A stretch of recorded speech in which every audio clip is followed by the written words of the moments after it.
Eh bien, Édouard Philippe nous a appris quelque chose. Oui, il nous a enseigné quelque chose. Edmond Dantès existe. Écoutez, il était à Marseille ce week-end. Dans cette ville où Edmond Dantès a été condamné alors qu'il était innocent, je veux vous parler d'injustice. De l'injustice vécue par celle qui travaille dur et qui voit parfois son patron gagner 100 fois plus qu'elle. Comment prétendre, comme nous le faisons souvent, que le travail est une valeur lorsque les rémunérations paraissent totalement déconnectées de la réalité? Eh oui, l'injustice, le travail. Mais alors écoutez, la révélation. Edmond Dantès, victime de la justice à Marseille. Attendez, on croyait qu'Edmond Dantès était un personnage de fiction, inventé par Victor Hugo, justement, pour le conte de Monte Cristo. Edmond Dantès n'a jamais existé. Ah ben non, écoutez, d'après Édouard Philippe, ou alors c'est une espèce de coquetterie qu'il a eue, il existe. Eh bien, Edmond Dantès existe, Édouard Philippe l'a rencontré, ou en tout cas a retrouvé sa trace. Voilà. Eh bien, écoutez, c'est une très bonne chose, et merci Édouard Philippe, je crois que nous allons vous suivre. Sud Radio Bercoff dans tous ses états.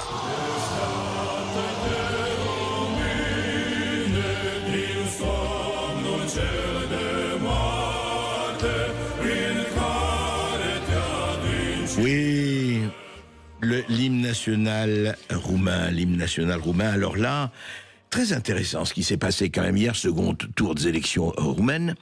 Au premier tour, Simeon, le candidat plutôt anti-européen, plutôt nationaliste, avait obtenu au premier tour 41% et le maire de Bucarest, Dan, avait obtenu 21%. Et voilà-t-il pas qu'au second tour, Simeon obtient 46% et Dan est passé de 21 à 54%.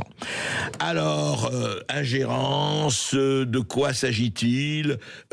Égalité, on ne sait pas, on va pas prendre parti, on va pas dire que c'est élection truquée ou pas. Simplement, il y a eu deux choses qui se sont passées quand même.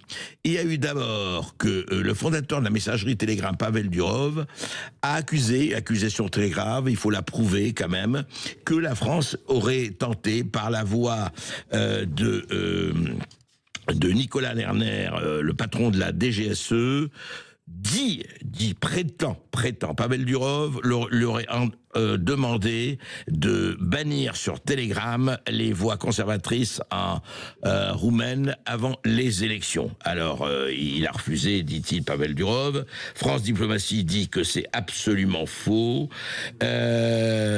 Quand même, c'est une accusation très grave à prouver, ou alors Pavel Durov ment et il devrait être condamné, ou alors il y a eu quelque chose.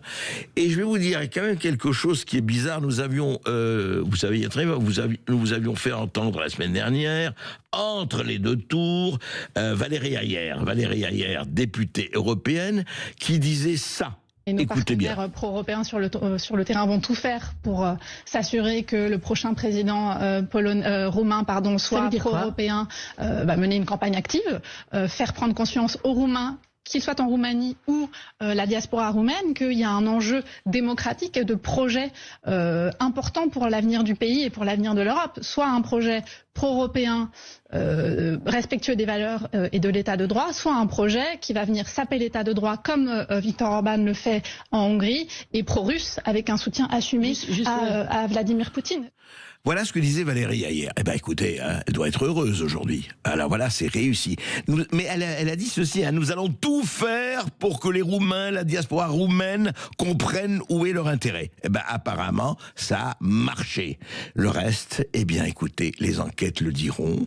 Il y a quand même beaucoup de choses qui font commentaires par rapport à ce qui se passe et par rapport aux prochaines élections européennes en Allemagne, en France ou ailleurs.